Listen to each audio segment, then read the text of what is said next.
trying. Can you hear now? Can someone confirm if they can hear me? Okay, thank you. Gosh, there we go. Technical error nice and early on. Sorry about that. There we go. All right. Well, you missed all of my very insightful preamble, of course. Yeah, really, I was just introducing that there's no financial advice being given as part of this. It's information only, as always. And please do speak to your advisor for any kind of personalised advice on how the budget impacts you. But as I mentioned, as I was mentioning, I think the budget could have been quite a lot worse. Would be my first remark. We had areas that we felt were vulnerable, but thankfully weren't discussed. Namely, no changes to inheritance tax and gifting, which is beneficial. But I think it has left the door open for potential reform in future budgets. So still a tax raid, but not quite as dramatic as we had first feared, perhaps is the best way to put it. Still lots of things that impact people's financial planning. So there's definitely lots we can be talking about with you in terms of what we can be doing with you. But as I say, not quite as bad as we first feared. Additionally, I think a really kind of key question that lots of clients ask before the budget is, if a change happens, how quickly will it come in and will it be retrospective? Our answer is normally, well, of course, we never fully know. Retrospective tax is, however, very rare. But importantly, in this case, there have been no changes which have been instant.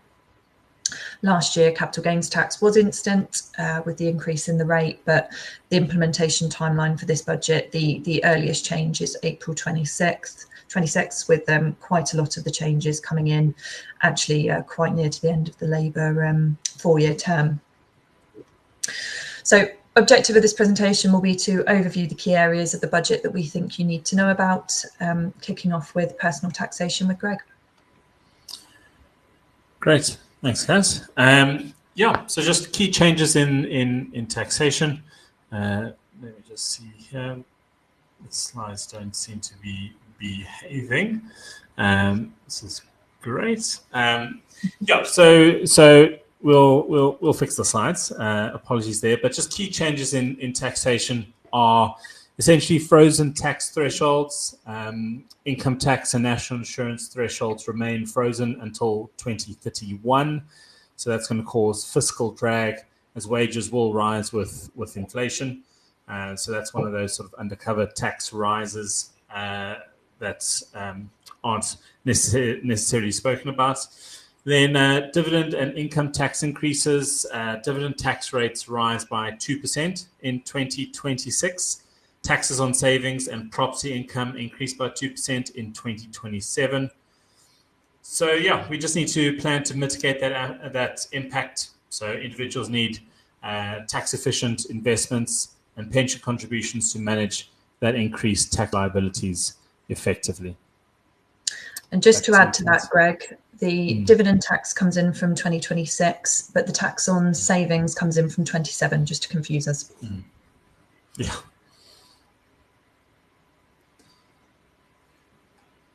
Okay, so as I said, the slides are not playing ball, but Kath, over to you. Thank you. So as Greg mentioned, personal taxation changes. I think the key ones are the dividend tax and the tax on savings. As I say, to confuse us, the tax on savings is changing from 2027, rising by 2% across all tax bands, which feeds in quite nicely to a conversation on ISAs. Again, I think coming back to personal taxation before I do so, it's important to highlight that nothing's changed with things like the personal savings allowance and the starting rate savings allowance. So for low rate taxpayers or nil rate taxpayers, they will still benefit from a £5,000 starting rate savings allowance for earnings below 12,570. And basic rate taxpayers do still have £1,000 tax free before tax is charged.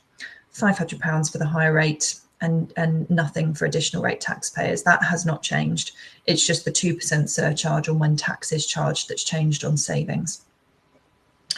ISA reform, though, has been something that's been a big topic in the media.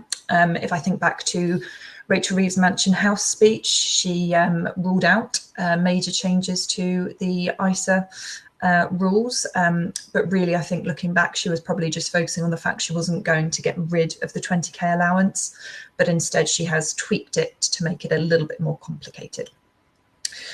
So the headline is that from a cash ISA perspective, under 65-year-olds are going to be restricted at a £12,000 annual ISA limit from April 2027. Now, the 20,000 isn't changing. So that means an under 65-year-old can contribute up to 12,000 to cash ISAs, and they can do up to 20,000 in total ISAs. So in theory, 12 to their cash ISA, 8 to their stocks and shares ISA, or of course the full 20 to their stocks and shares ISA. It's not coming until April 2027, so that does mean there is quite a bit of room for people to get cash into their cash ISAs as per the current 20k rules until the end of 26-27, because the limitations doesn't restrict what you can have in an ISA. Therefore you could in theory build up that cash ISA to give you a reserve. And equally, it does not impact anyone over the age of 65. Tracking on this, we think it's just going to be the exact same from a reporting perspective as the current 20k. There is no national database for who's used what ISA allowance. I'm sure anyone with multiple ISAs will see that they'll all tell you what you've got left, and it takes just a little bit of personal data keeping to make sure you don't go over your 20k allowance. And we think it's going to be the exact same here with the limitation on the 12 to the 20. There is further ISA reform that we need a bit more information on. The Treasurer, Chancellor, mentioned that there's going to be quite major changes to how banks can advise, which is quite interesting. So potentially some advice legislation changes to come there, which we think is going to be encouraging savers to utilise stocks and shares, with the focus being to invest in the UK. So watch this space. Other ISA reforms, the lifetime ISA is very quietly being abolished from April 2027. It's still going to be available until then. So again, for those who are under 40 and saving for their first property/retirement, it will make absolute sense to make use of that as much as they can until 2027. After which the ISA can, we understand, still be used for its intended purpose. And we believe they're going to replace this with something similar or equivalent. I imagine this is going to be similar to the move from the Help to Buy ISA to the Lifetime ISA that we had a couple of years ago. There might be scope for internal transfers to maximise the benefits there, but watch this space. We need a bit more information. The overall ISA reform we expect to be out in 2026. They've said the first half. That probably means June. So watch this space, but overall ISA reform, major impacts is the cash ISA limitations for under 65-year-olds from April 27, lifetime ISA removal with some form of replacement from 2027. And of course, very beneficial to maximise the ISA if you're not using it for stocks and shares for cash, so that you can save on the 2% surcharge increase to tax on savings.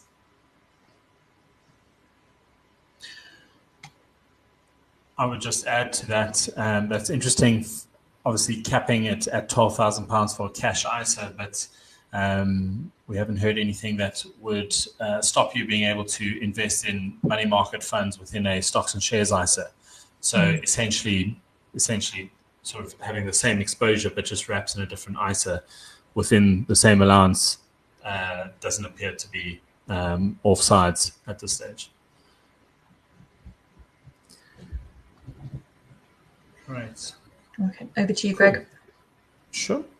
So pensions and salary sacrifice. So this was touted beforehand, and they've gone through with it.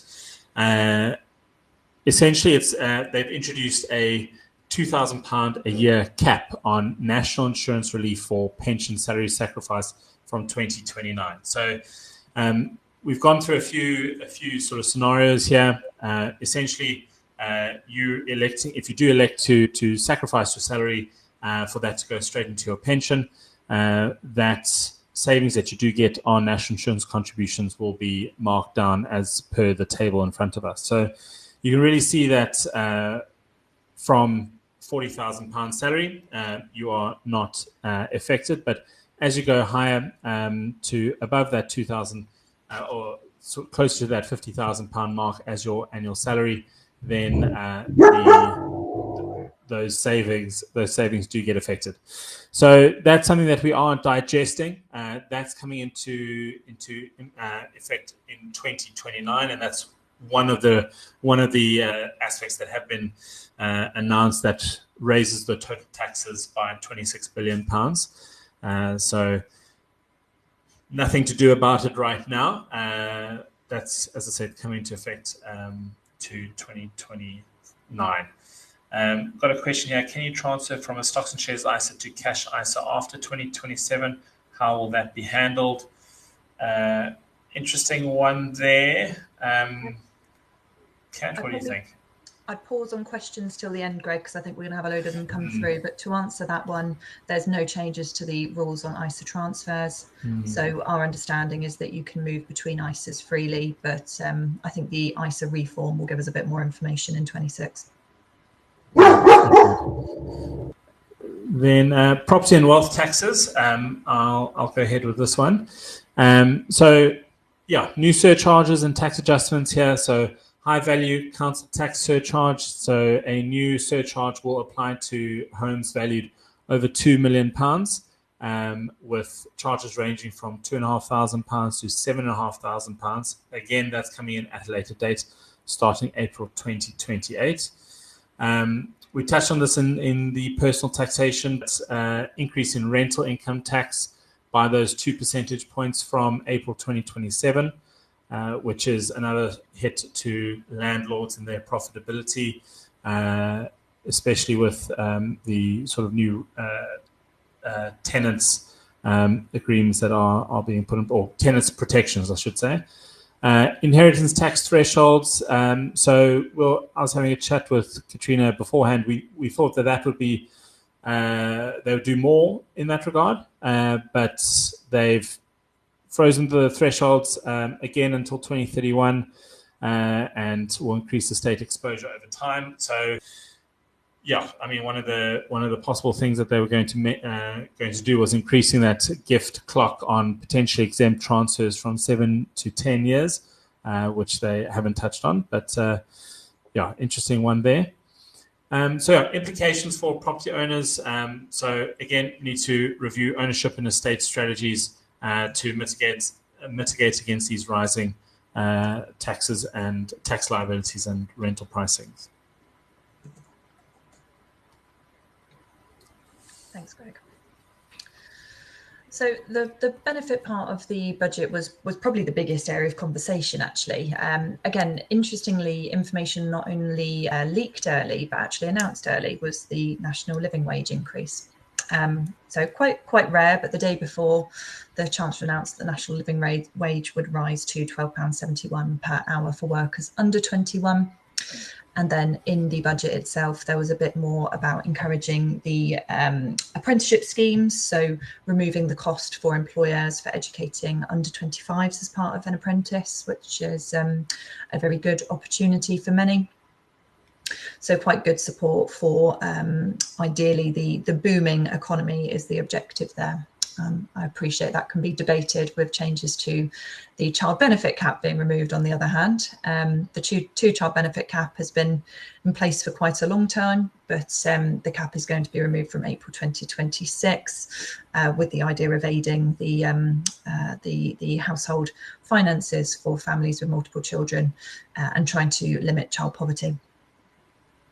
Energy bill reductions, the statistics are showing an £150 household decrease by April 26. That's mainly by the removal of environmental levies. But equally, I think the inflationary measures is feeding into that number as well. I think the major kind of support measure for our listeners is going to be the state pension. So we've had the confirmation of a 4.8% rise in the state pension under the triple lock, which I have to say was something I was quite critical of. My view was if anyone's going to do it, let it be the party whose voters aren't as impacted, perhaps, was the cynic in me. So pleased to see the triple lock has been left alone and of course has been increased for the coming tax year.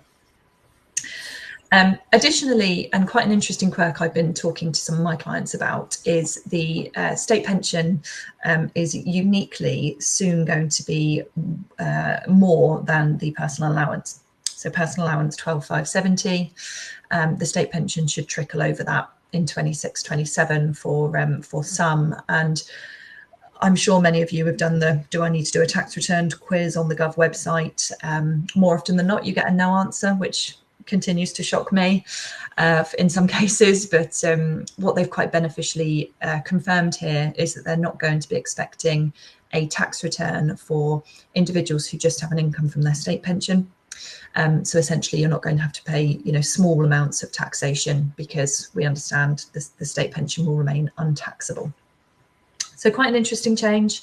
I appreciate it won't impact that many, but it's worth noting that, we're going to hopefully benefit from less tax reporting in the world of trying to make tax digital.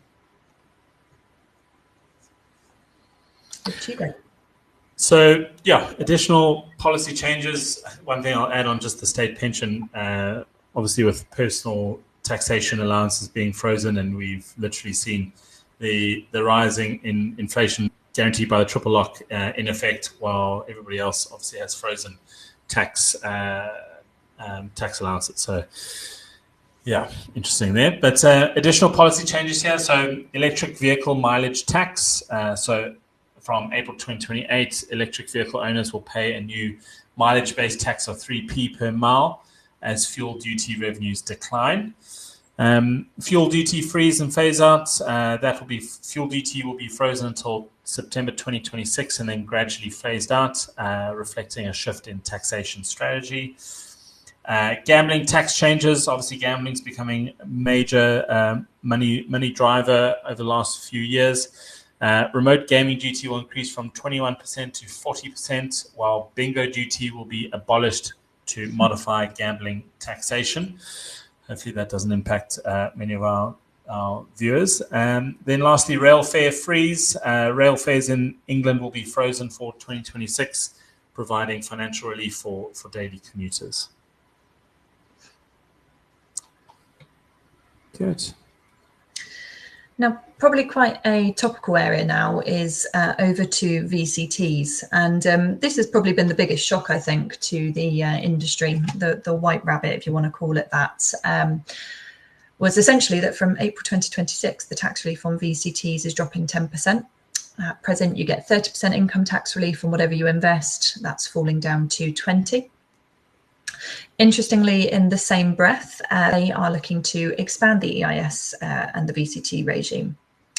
So at the moment, when you invest into an EIS or a VCT, you can invest into what we call a knowledge intensive company, which essentially benefits from an ability to have a higher revenue, high number of staff, and a higher funding level. And that scheme is expanding. The objective here is that they want investors to not just go into early startups for the early tax relief, but to support that business in its growth through to listing or management buyout, or whatever exit they're choosing. But I think a really beneficial scheme for potentially there being a opportunity to invest in more growth stage companies as they're exiting out of these early stage schemes. VCT stands for Venture Capital Trust. A venture capital trust is a type of unregulated investment that's designed for a higher net worth investor, which is a investment into a UK startup, which naturally carries a little bit more risk in terms of failure. Because of that, venture capital trusts or VCTs carry income tax relief attached to them. As I say, that was 30% or is 30% until April 26, dropping down to 20% thereafter. EIS stands for the Enterprise Investment Scheme, which is essentially an expansion on the Venture Capital Trust. The key difference between the two, to give a bit of an introduction there, is that a Venture Capital Trust is designed to pay investors a tax-free dividend. EIS, on the other hand, is more growth focused.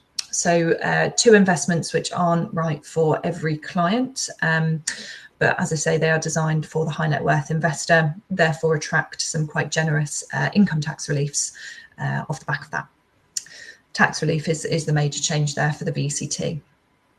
That means if you are a client who is investing into this type of field, I would absolutely be saying to maximise what you are comfortable doing before April 2026. I know I've already had 3 emails today from VCT providers, so I think this is their time to shine in their eyes. So if it's something you're talking to your advisor about already, I would absolutely further those conversations.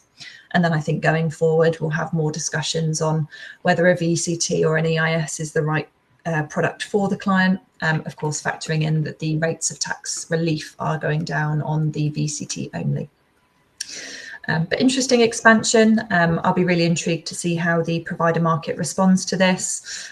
We hope to see more opportunities for follow-on funding that, as I say, could facilitate investments into larger UK-based companies. As I say, this is a high-risk investment, so not right for everyone, but we're just talking about it today in respect of the budget.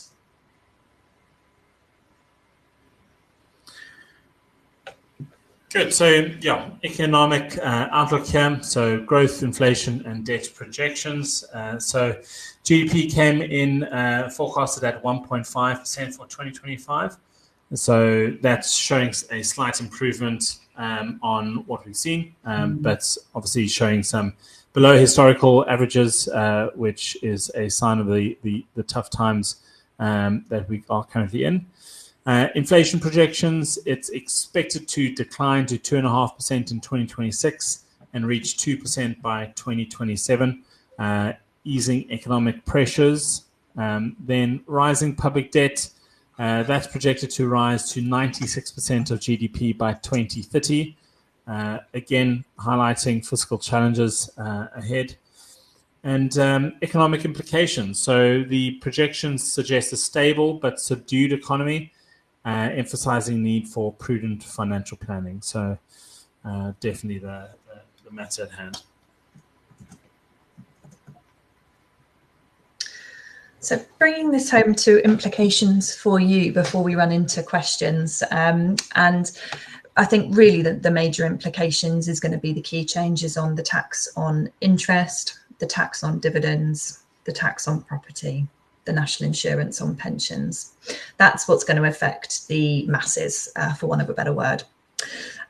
Tax freezes, they are an increase of stealth tax. I think for want of a better word, we've all got quite used to it now.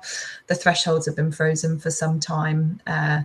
It's an ongoing issue. I think a big, easy win for the Labour Party, to be honest. And to put a number to it, the freeze is expected to bring in 12 million in income tax by 2030. So stealth tax is absolutely a strategy for income. And I think it does restrict conversations between employers and employees regarding pay rises. ISAs, of course, a major change there for under 65-year-olds who are saving in cash.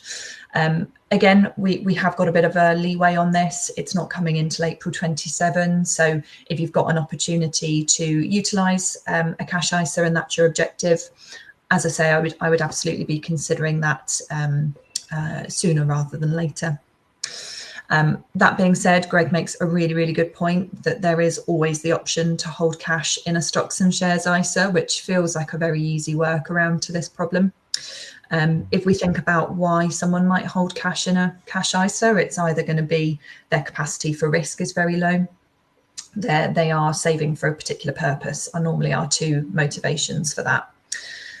For that low risk investor, £12,000 is still available there to lock into an ISA. But for someone who's perhaps used that but wants to tax wrap another 8,000 to make 20, with a view that they're going to access that money in, say, 6 months, we can utilise either just traditional cash in a stocks and shares ISA, or we can utilise something called a money market fund. A money market fund isn't a risk-free solution, but essentially it's going to track what the base rate is doing as standard with overnight liquidity. So it's a really good short-term solution. We think that could be quite a clean workaround if you are the individual who's under 65, used the 12 grand after April 27, but wants a short-term solution. So we can always discuss that as the rules change. Additionally, as we have more clarity on what the ISA reform is going to entail, we can do a separate webinar on what's going to change to the lifetime ISA, and whether there are going to be any changes with the transfer rules, because that's not been found in any of the policy paperwork I've read so far. Equally, I've mentioned VCTs in my earlier slide, but I think if that is a conversation you're having with your advisor, I would absolutely be speeding up that conversation before April 26. VCTs aren't typically as evergreen as EIS, which means they do have limitations attached to them. Providers will be trying to raise as quickly as possible. For anyone who knows the market, you might be aware that there aren't many funds that can deploy you immediately. And that means you obtain tax relief when funds do deploy. Therefore, we want to be looking at funds that can deploy before April 2026 to ensure that you're getting the maximum tax relief. So ongoing evaluation for those who it's relevant for is VCTs and EIS going forward. Pension planning, not as much change to the pension regime as we expected. No change to the annual allowance. We've had a bit of a development on the inheritance tax conversation that I'll come back to in a moment. No change to the tax-free cash entitlement, which I know has worried many investors. But the major change has been the national insurance restrictions over £2,000. So Greg had a really good slide on that to show the impacts. Unfortunately, the big restriction is going to be for employers who give back the national insurance saving to their employee. Essentially, some very generous employers will give that back to the employee, so that 15% that they are saving is going into the pension scheme. Essentially, this is going to limit that for many. So the downside is potentially less going into pensions, and of course, at least an 8% increase to personal taxation for contributions above £2,000 for the employee. Again, we've got quite a big headroom on that. That's not coming until 2029, which politically I can't quite understand. I think that's purely a logistical issue. I've said this to many of my clients. I think a chancellor will always take the easy route. What's easy to change is the tax rate, not introducing a new reporting requirement. And that's exactly what this is going to entail. We believe that reporting will be done by the employer. But knowing how long these things take to run through, I think they probably need till 2029 to work out how that will look logistically. But what that says to me is, I would absolutely be maximising my pension still, but I would be perhaps considering utilising a salary sacrifice scheme over a personal pension contribution, because I know I've only got a couple of years to benefit from that national insurance saving. So relevant if you're someone who's paid nice healthy bonuses. Instead of taking the cash to reinvest personally, you might want to consider that going directly into your pension instead. Property changes, the mansion tax, I hate to say it, but it is what it is to a certain degree. Again, we've got a bit of a headwind on that in terms of timescales. So again, I think logistics on reporting will be an ongoing question mark on that. Of course, that's not going to a local council, it's going to the government. I imagine we're going to see lots of reductions in Rightmove listings today, but elsewhere, from a planning perspective, there's not a great deal we can do surrounding that. It is what it is, for want of a better phrase. So I think just wrapping that up, as I say, it's going to be the impacts on the VCTs, maximising ISAs, maximising employer contributions for national insurance. Another couple of points that aren't in the slides because they don't really have a place, but anyone who's impacted by pension in the Pension Protection Fund, you will thankfully get a CPI capped 2.5% increase from 2027, which is great. And yeah, it's a budget of quite cutting the fat, if I can call it that. Lots of changes around the side with some quite significant increases, the 2% of property being notable for many landlords, 2% on dividends and savings. But some of the big key risk areas, thankfully, have been left alone. I would also just add in there, this came in a few weeks ago, Katrina, was the increase in the FSCS protections. Yep. So as you said, obviously trimming the fat in this budget, but also raising that up to, is it 120 £200,000. So that's also an interesting development in that. But I put a question on the screen. So from a viewer here, will dividends on VCTs still be tax-free? Yes, we haven't received any word that will be changed. What obviously the only impact that it has been announced is the decreasing of the income tax relief on that, on VCT contributions. Then the next question, okay, so we've got the can you transfer in between ISAs? So no impact there. That was announced. As Katrina answered earlier, go ahead. I think we'll have to come back to that to fully answer it, because you make a very good point with that question of why would I not put my full 20 into a stocks and shares ISA and then transfer to cash thereafter. There has been no mention in any of the publications I've seen that restricts that, but it does feel too easy as a workaround to be risk-free. I would suggest we revisit that once we have the full understanding of the ISA reform, to kind of fully clarify that. I think it just feeds into that conversation of, if you want to have that ISA protection for cash, I would be maximising that in the near term. Coming back to VCTs, so VCTs and EIS have some differences. VCTs are not inheritance tax exempt, so they're not an inheritance tax-free vehicle like EIS and CDIS are, because they qualify for business relief. So it doesn't mitigate inheritance tax to invest into a VCT. But VCTs have been positioned as a vehicle for investing into them to get the income tax relief for those who are restricted on their pension contributions. By that, I mean we have something called a tapered annual allowance that impacts people with income over £260,000 a year, whereby you lose £1 off your 60k pension annual allowance for every £2 you earn over 260,000. For many, many caught in that bucket, I should say, that restricts what they can save into their personal and workplace pensions. Therefore, VCTs have been a very good vehicle for investing in something long-term to accompany their pension and obtain a tax relief for the pleasure of investing. I don't necessarily think that strategy has gone away. I think the merit of a VCT versus an EIS is a bit more comparable from 26 onwards.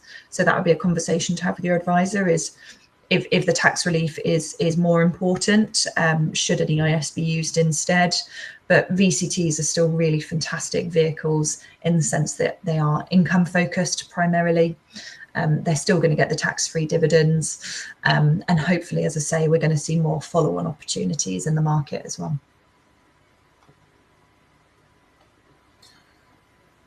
Great. So we've got another question in here. The salary sacrifices are capped per month. So that is, or per month or annual. So that is an annual cap of £2,000. That's coming in from 2029. Further question here, we've got a 2% increase in property profits. When is that applied? After 20% mortgage interest rebate or before? Could be a big difference. So just going to that increases will kick in from April 2027, if I'm not mistaken. The taxation on how mortgage interest works has changed quite a bit. So actually the way that the mortgage interest is deducted from an accounting perspective is after the tax liability has been calculated. So I think you're absolutely right. It makes a massive difference. But I would, again, not an accountant, my understanding of the legislation is going to be that you're not going to be able to offset that 2% increase with your 20% mortgage interest. I think it will be a surcharge on top of that. But again, we can look into that with a bit more colour, but I would take the pessimistic road on that one. Okay, I don't see any further questions here, Katrina. Let me just see here. I don't see any further questions. Go ahead.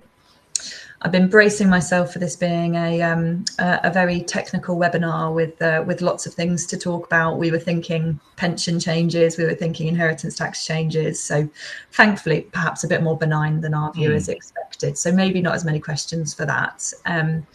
I will just make a final point. Sorry, I should have raised this before the questions. I mentioned that there was a little bit more information on pensions and inheritance tax that came out the back of the budget. As we know from the last budget, pensions are going to be included in the inheritance tax regime from April 2027. There's been lots of developments in terms of who is responsible for the reporting on that.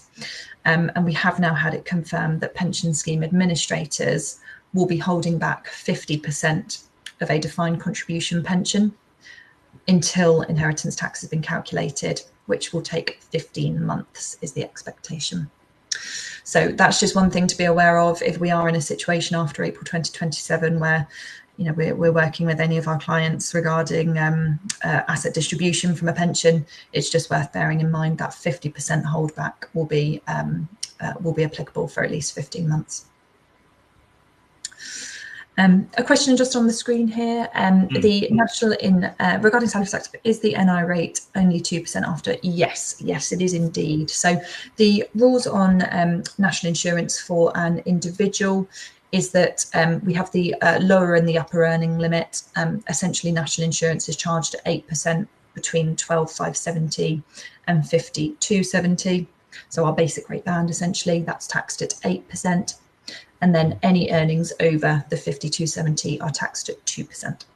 And that's why on our table, it actually looks a bit odd that you are penalised more by the change in that 50k earning limit than you were in the 75k earning limit. And Claire, Greg and I debated that for quite a long time this morning. But yes, essentially it's a 2% tax rate over the higher rate threshold.